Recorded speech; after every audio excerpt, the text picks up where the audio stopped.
Hello दोस्तों, नमस्कार। तो कैसे हैं आप लोग? आई होप आप सब अच्छे होंगे। धनुषकोडी की यात्रा में ये हमारा नेक्स्ट ब्लॉग है, जिसमें हम रामेश्वरम के दर्शन करते हुए मंदिर के गेट पे जैसे ही बाहर आए, वैसे ही हमें वहाँ पर गवर्नमेंट के द्वारा लगी हुई बस मिल गई, जिसने करीबन 30 रुपये लिए और हमें धनुषकोडी की यात्रा पर ले गई, जो 40 किलोमीटर दूर था रामेश्वरम मंदिर से। तो हम लोग उसी बस में बैठते हुए अपने आगे का सफ़र एंजॉय कर रहे थे। आप देख सकते हैं यहाँ पर आपकी जहाँ तक नज़र जाएगी वहाँ तक आपको चारों तरफ बस रेत के टीले दिखाई देंगे और ये झाड़ियाँ दिखाई देंगी, क्योंकि इससे पहले जब यहाँ पर बाढ़ आई थी, त्रासदी आई थी तमिलनाडु में, तब यहाँ पर ये समुद्र तो चला गया वापस, लेकिन उसके निशान आज तक यहाँ मौजूद हैं। आप जैसे ही रामेश्वरम से निकलेंगे तो आपको रास्ते में ये पता ही नहीं चलेगा कि कब आपका सफ़र पूरा हो गया है, क्योंकि आप जहाँ भी देखेंगे आपको एक नया अनुभव और एक नया नज़ारा देखने को मिलेगा। यही सब नज़ारों का लुत्फ़ उठाते हुए हम लोग अपनी राह पे चल रहे थे और कुछ ही देर में हम लोग अपने रामेश्वरम की ओर पहुँच गए थे। आप देखेंगे जब आप रामेश्वरम पहुँचने के करीब होंगे तो आपको वहाँ पर ऐसे छोटे-छोटे गाँव देखने को मिलते हैं। आप गाँव कह सकते हैं या घर भी कह सकते हैं इन्हें। बस वहाँ पर कहीं 4 घर बने होंगे, कहीं 2 घर बने होंगे, लेकिन ऐसे ही करके वहाँ आदमी अपनी जीवन का यापन कर रहा है। और ऐसे ही हम लोग ये सब नज़ारे देख रहे थे। आप देखिए, जो सामने आपको ब्लू दिख रहा होगा, ये समुद्र है। आप जब कभी इस रोड पर जाएंगे तो आप देखेंगे कि जो आपकी रोड है वो दोनों समुद्र के बीच में, एक तरफ बंगाल की खाड़ी है और एक तरफ हिंद महासागर है। आप जब इस रोड पे जाएंगे तो आपको ऐसा लगेगा कि आपकी जो बस है वो एकदम पानी के बीच में चल रही है, जैसे कि पम्बन ब्रिज पर हमारी ट्रेन चलती है। लेकिन वो अनुभव और ये अनुभव दोनों अलग हैं। मैं यहाँ आपको समझाने के लिए ये बात कह रहा हूँ। और आप देखिए, यही सिंगल करके कहीं एक कहीं दो, जैसा मैंने आपको पहली वीडियो में बताया है, करके घर बने होते हैं और यहाँ पर लोग अपना मछली पालन करके अपनी जीवन यापन कर रहे हैं। और ये देखिए, ये हम लोग पहुँच गए हैं राम सेतु के करीब। आगे अपने सफ़र में हम देखते रहे कि अगर कोई आदमी यहाँ पर प्राइवेट टैक्सी लेता है तो वो 600 रुपये लेते हैं पर पर्सन हेड के हिसाब से, यानी आप एक आदमी के 600 रुपये लगेंगे और वो आपको यहाँ के छोटे बड़े कुल 11 मंदिर घुमाएंगे, 11 स्पॉट, जिसमें आपका सारा दिन निकल जाएगा। वो चीज़ अच्छी है, लेकिन अगर आप चीप तरीके से यानी थोड़ा कम पैसों में घूमने चाहते हैं तो आपको ये गवर्नमेंट बस लेनी चाहिए। जब यहाँ पर त्रासदी हुई थी तब ये देखिए, आपको जो सामने बिल्डिंग दिख रही है, ये यहाँ का रेलवे स्टेशन हुआ करता था, जो सुनामी आने के बाद से ख़त्म हो गया। आज वो वहाँ खंडर बना है। खंडर होने के बावजूद भी लोग अपना जीवन यापन करने के लिए इसी के आसपास रह रहे हैं, जैसा कि आप वीडियो में देख पा रहे हैं। ये वहाँ की सड़कें जो हैं वो काफ़ी ठीक हैं, अच्छी हैं। और यही देखिए, हम लोग पहुँच गए अपने धनुषकोडी पे और ये वहाँ का वॉच टावर है। अगर आप ऑटो या शेयरिंग टैक्सी में जाते हैं तो आप इस वॉच टावर के अंदर भी जा सकते हैं और इसके टॉप पर जाके आप वीडियोस भी बना सकते हैं। अगर आप चाहें तो जो गवर्नमेंट बस है इससे भी आप जा सकते हैं और अपने यहाँ आप स्टॉपेज लेके उतर जाइए और इसमें जाके आपने कुछ टिकट लगता है 20-25 रुपये का, वो देकर आप इस पर जाएँ और अपनी वीडियोस बनाएं, अपना टाइम स्पेंड करें। लेकिन यहाँ पे चढ़ने के बाद जो आप व्यू देखते हैं दोनों समुद्रों को मिलता हुआ, वो एक अलग ही एहसास कराता है। इसी के साथ देखिए, हम लोग अब लास्ट पॉइंट पर हैं। यहाँ पे 1 किलोमीटर रह गया है बस, तो हमें बस उतार देगी और हम अपने पैदल फिर आगे का सफ़र कंप्लीट करेंगे। तो ये नज़ारे हैं, यहाँ पर आप देख सकते हैं। आपको दूर जो बोट्स दिख रही हैं वो हिंद महासागर में खड़ी हुई हैं।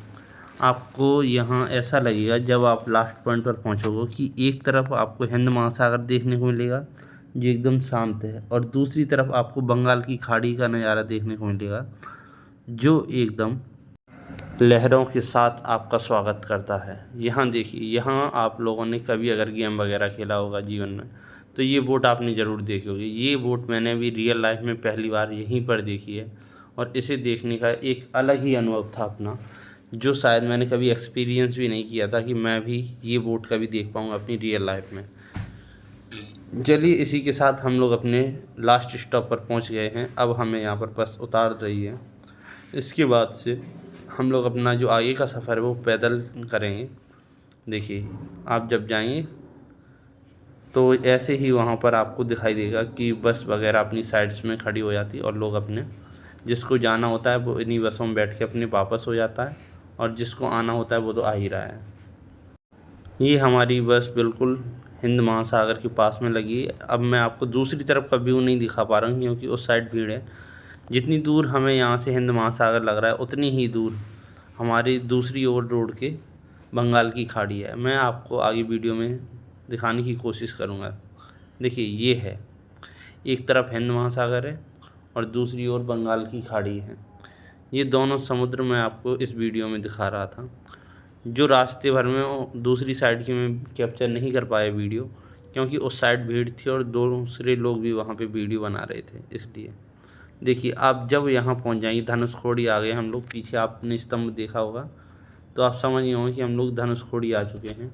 धनुषकोडी आने के बाद अब ये श्रीलंका की तरफ जो राम सेतु कहा जाता है, देखिए आपको दूर से ही दिखाई दे रहा होगा। ये राम सेतु अपना है जो सरकार के द्वारा प्रतिबंधित कर दिया गया है कि बिना डॉक्यूमेंटेशन के यहाँ पर कोई व्यक्ति नहीं जा सकता है। ये एक लिमिट लगा दी है कि हम लोग यहीं तक घूम सकते हैं।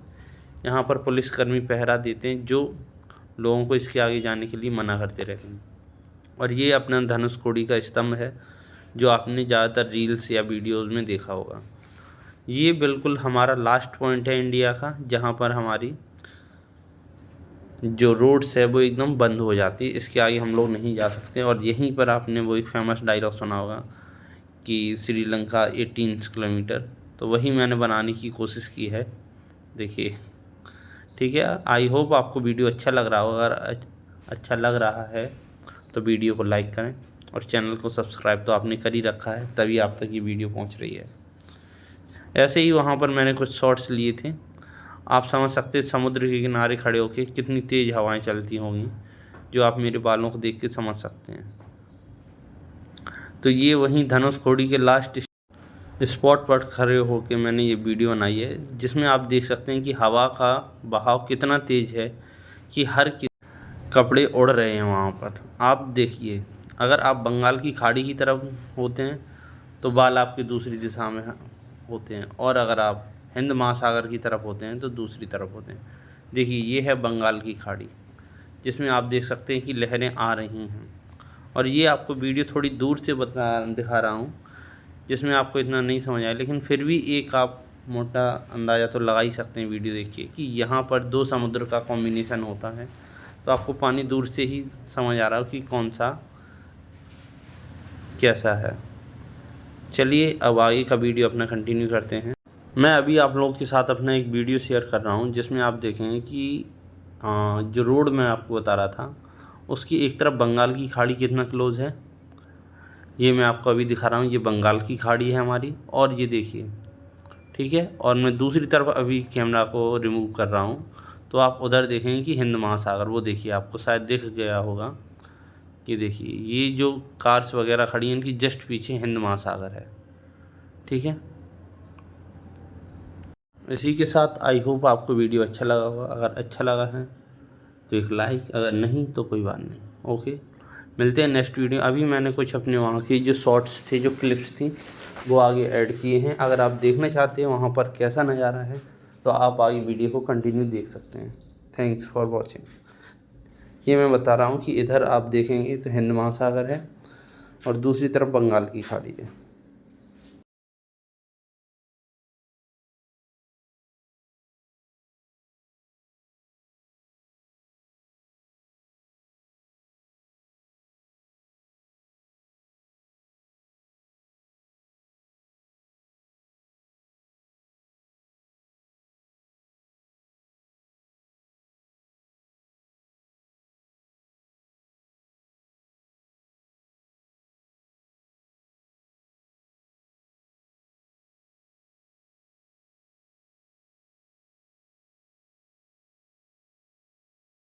और यही धनुषकोडी में अपने सारे अनुभवों को इकट्ठा करते हुए हम लोगों को अब अपने वापस आना था। तो हम लोग अपने आ गए जहाँ पे उतरे थे। ये है हमारा वो स्पॉट जहाँ से हम लोगों को गवर्नमेंट बस मिलनी थी, और ये हमारी बस भी आ गई है। तो बस में आते ही हम लोग अपने बैठ जाते हैं और अपने वापस चल देते हैं रामेश्वरम मंदिर की ओर। तो वहाँ पर देखिए आप लोग, कुछ लोग अभी मस्ती कर रहे थे और हम लोग अपनी बस में बैठ के, ये बस के अंदर बैठने की बात का सीन दिखाया गया है आप लोग को, जहाँ पर